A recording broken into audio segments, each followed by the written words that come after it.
Spontaneous speaking video 64. They conspire both devotion and resentment, as well as ridicule because how uprightly they present themselves, which can give them the appearance of being impeccable, even perfect, and this makes any sign of scandal glare out far more than any other type.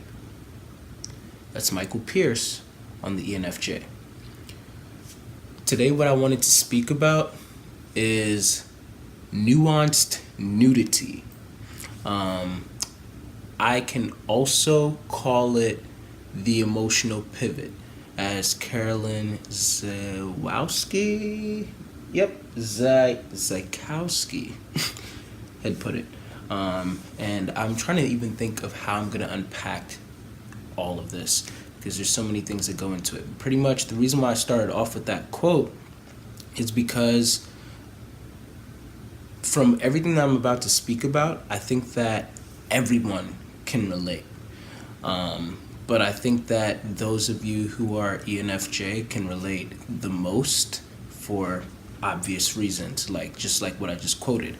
But this is not just for ENFJ, but I've just found that me being an ENFJ, naturally it's something, because we are so in tune with our audience, since we're always jumping into their perspective, things along those lines, and we do care about what people think about us, regardless of how often a lot of us may claim I don't really care and stuff like that, then this type of thing affects us more than it might affect other people.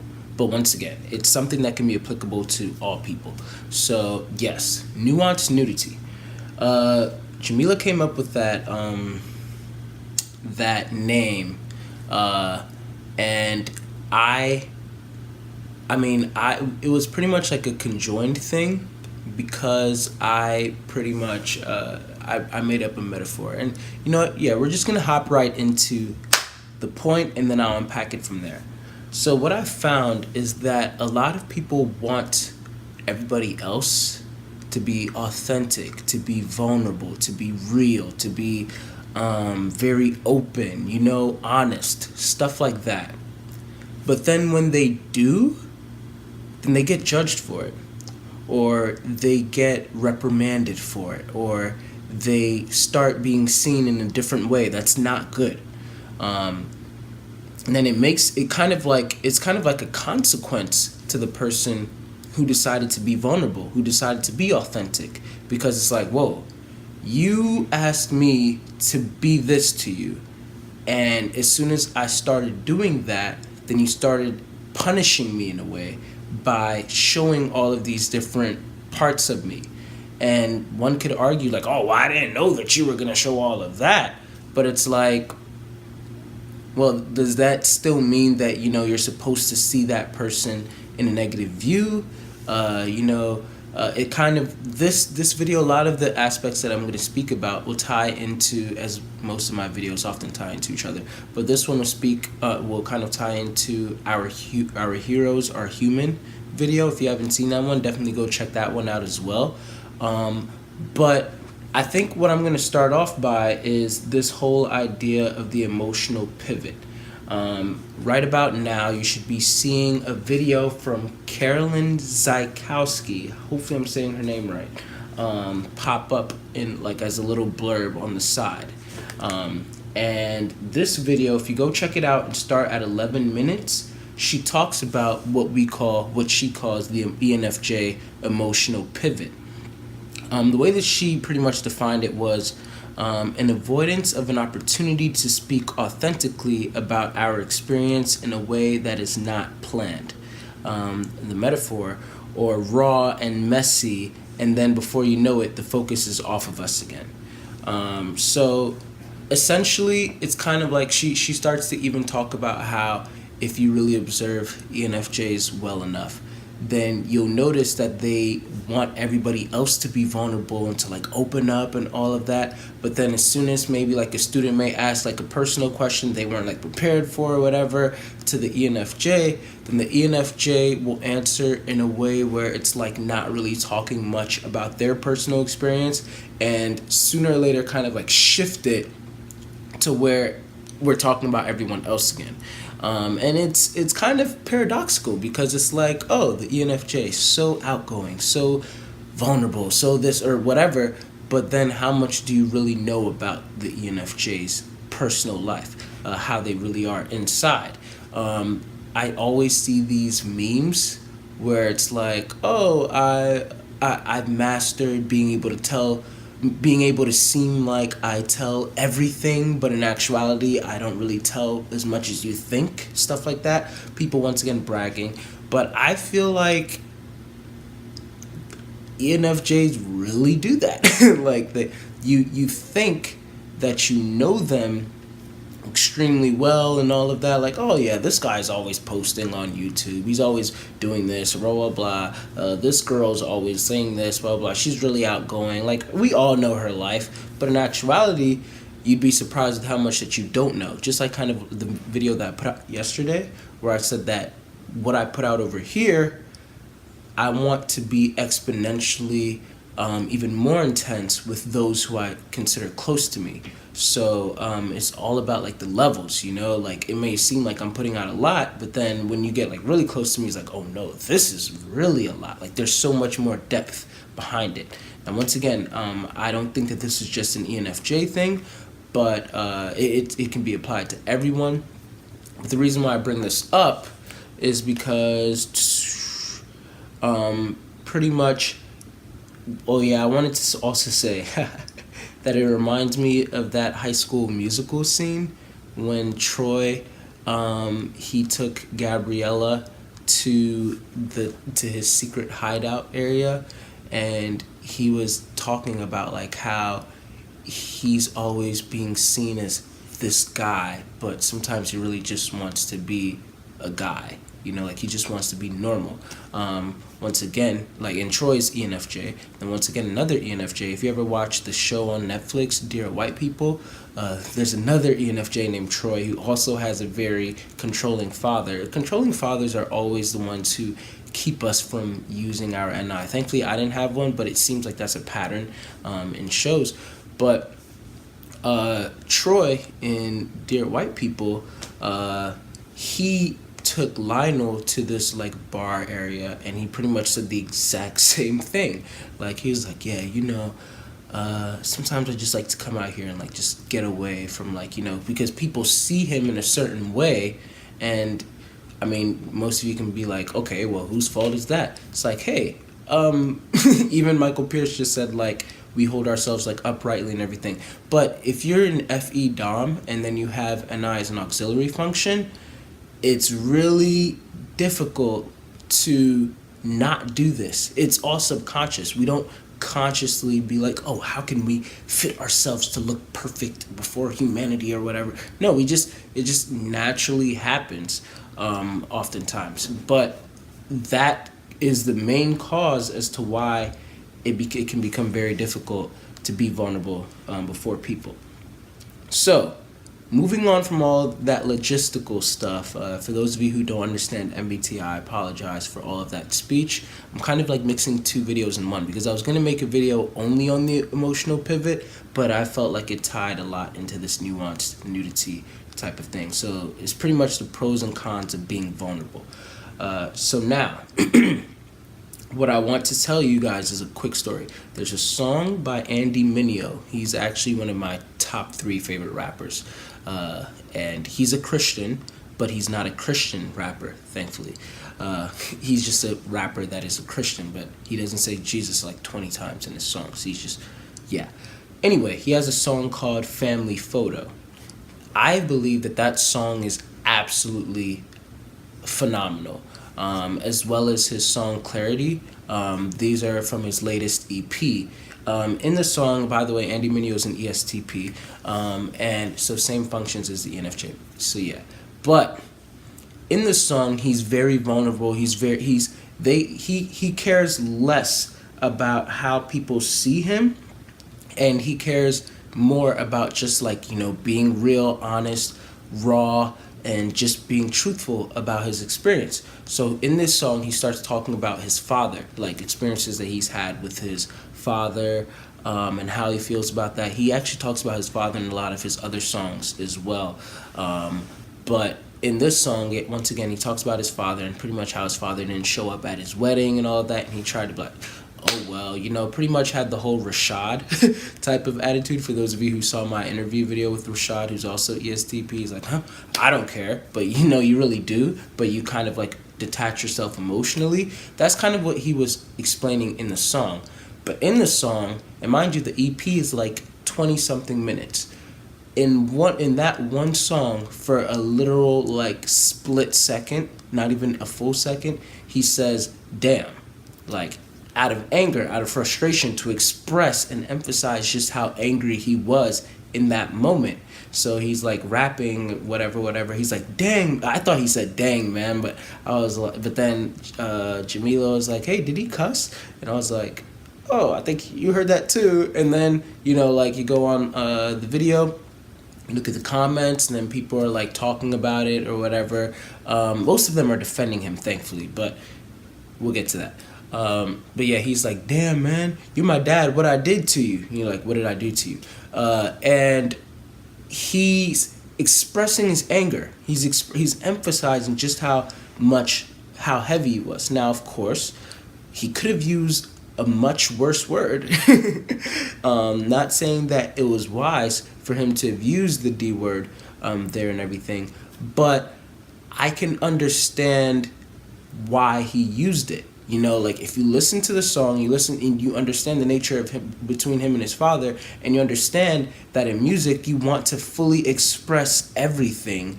Yeah, once again, as a Christian, maybe it wasn't wise, but I wouldn't throw away the baby with the bathwater. You know what I'm saying? But a lot of people surprisingly did. That day, me and Jamila were discussing, you know, like, oh yeah, he said that, and like, look at all of these Christian Nazis who are now like, he said the D word, blah, blah, blah, and they're completely throwing away the whole message of the song, the whole EP, just to focus on that split second where he said that word. And then coincidentally, I texted one of my friends, and I asked her, for context, ISTJ, I asked her, I was like, hey, did you hear Andy Mineo's new EP? And literally word for word, this is what she texted back. She said, yeah, he cursed. And it baffled me because the EP was so much more than just that one song. And not only just that one song, but just that 1 millisecond of where he cursed. And also, it's understandable as to why he said that word, but everybody seems to focus on it. And it's like, dang, really? Are we really making this big of a deal about that, to the point where, because this same girl, she started saying like, I don't even know how I feel about his music anymore. I feel like, and she's literally like tossing him to the side.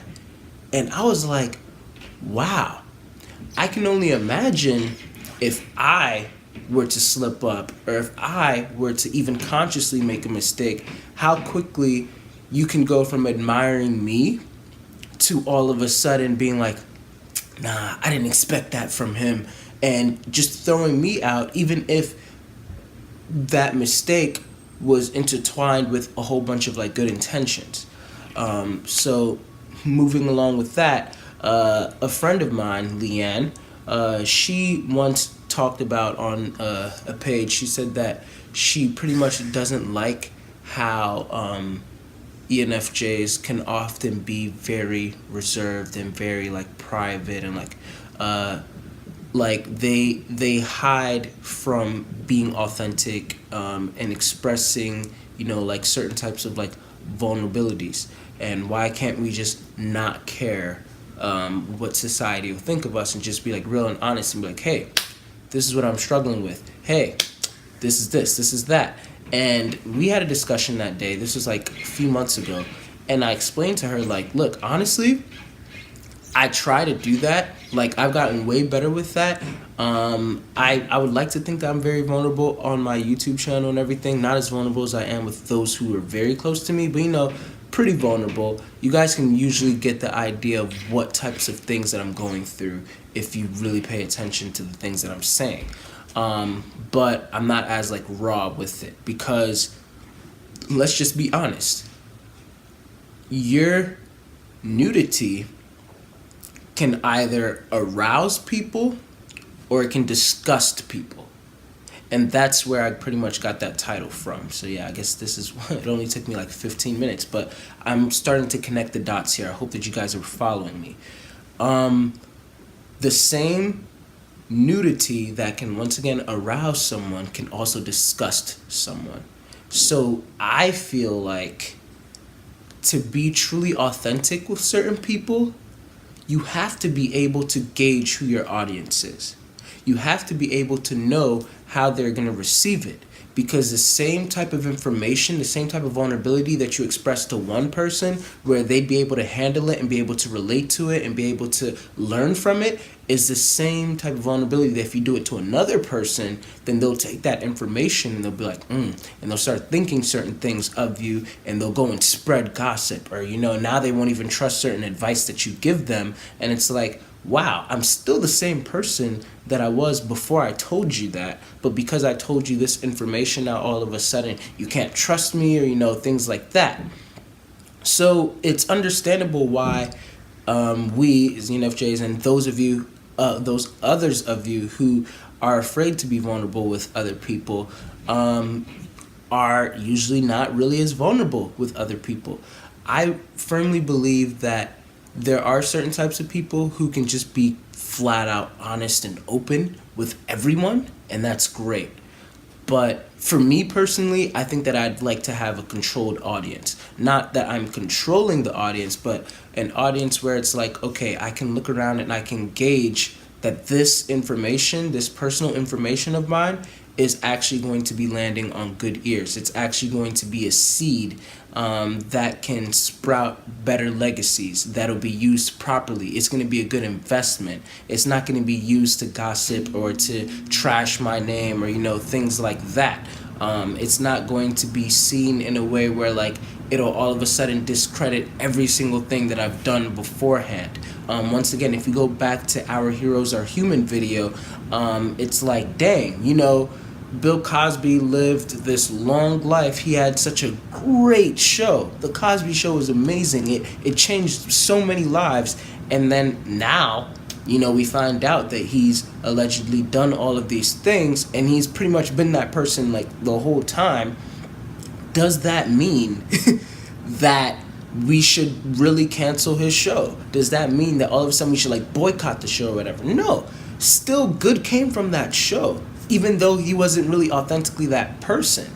But then when it comes to like other people like Michael Jackson, personally, I don't believe that Michael Jackson did the things that he was accused of doing. I really don't. I have a whole other theory of what was going on with Michael Jackson, and why he was accused and yada yada yada, which is for another video.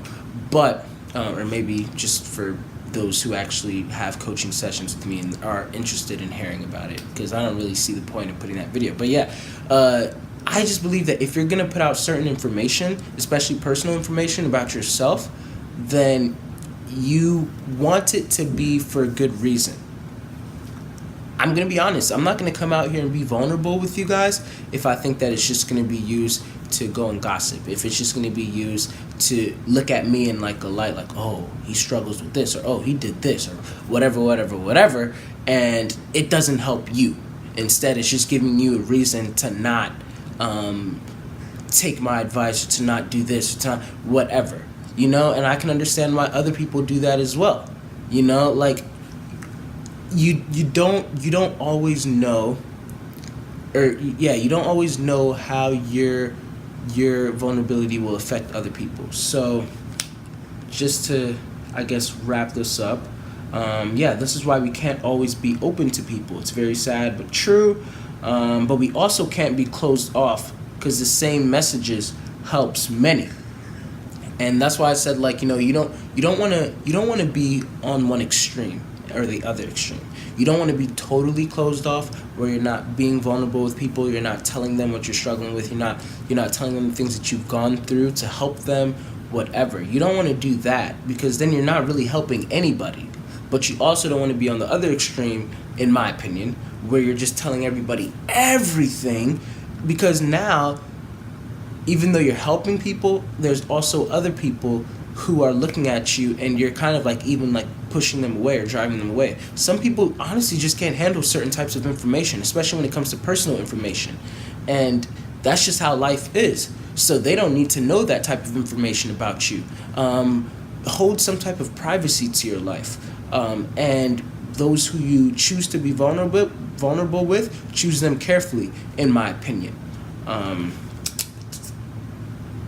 The same way being naked can arouse certain people, it can also disgust certain people. Sorry, but yeah. And so, yeah, lastly, I encourage us all to have better attitudes towards others. So, this, once again, is definitely a spontaneous speaking video. I feel like I've thrown out a lot of dots for you guys to connect. And maybe I still haven't even really like connected everything. But as I usually do in these videos, I'm going to try and summarize everything in this last 2 to 3 minutes.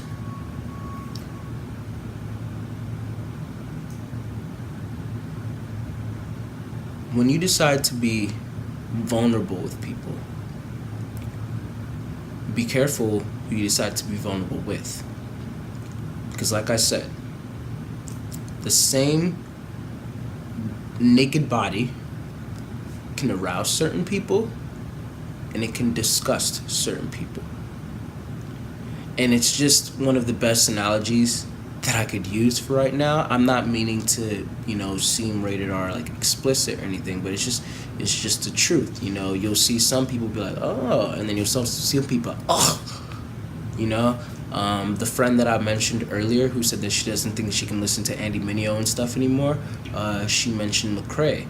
And Lecrae, in his latest album, he was real, and he talks about like things like how his faith in Christianity, like he kind of like faltered in it a bit. And I saw that as him being raw and honest and authentic. Like, hey, like he didn't have to tell us that, but he did. He was like, honestly, like, I've been struggling with this and blah, blah, blah. And he was being so real in his album. I believe Lecrae to be ISFP, by the way. But yeah, he was being so real in his album, so authentic, so genuine. Yet, the way that I took it was like, wow, I respect that. I admire that.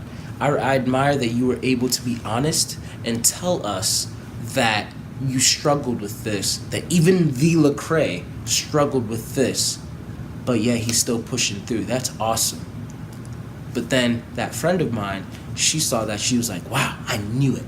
I knew that, like, whatever. And now she kind of took that information she uses that as an excuse. Like, if she were to meet him, I would say that she looks at him, she would like be able to, she would not be able to trust him, because like, well, you did say in your album that you struggled with this, that. And so it's like, I don't really know if I can trust you. And it's like, pretty much he's using his words, his own vulnerability against him. And I think that's wrong. And then we wonder why people choose not to be vulnerable with us. Now, of course, if somebody's like a drug addict, then I understand why it's like, hey, like, are you sure that you're being clean? Like, just to like help them out. But you don't want to, if they chose to be open with you about that, you also don't want to like rub it in their face, like, hey, but you did do drugs. And like, how can you ever expect anyone to then really be open and vulnerable? They don't know who to trust. So I think that's my point. And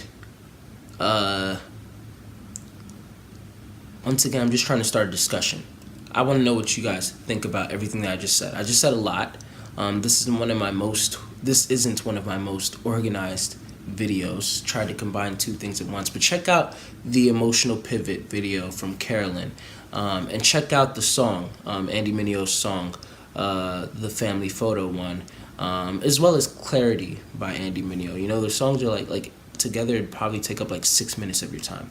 Check those out and then comment. I really want us to like have a conversation about this, like how you guys relate to authenticity and, you know, things along those lines. So yeah, let me know. Leave your comments. Let's talk about this. If you disagree, if you agree, if you have more stories to add, if you can explain what I was trying to say even better in the comments, definitely go ahead and do that. And let's just make this a discussion. So thanks again, everyone.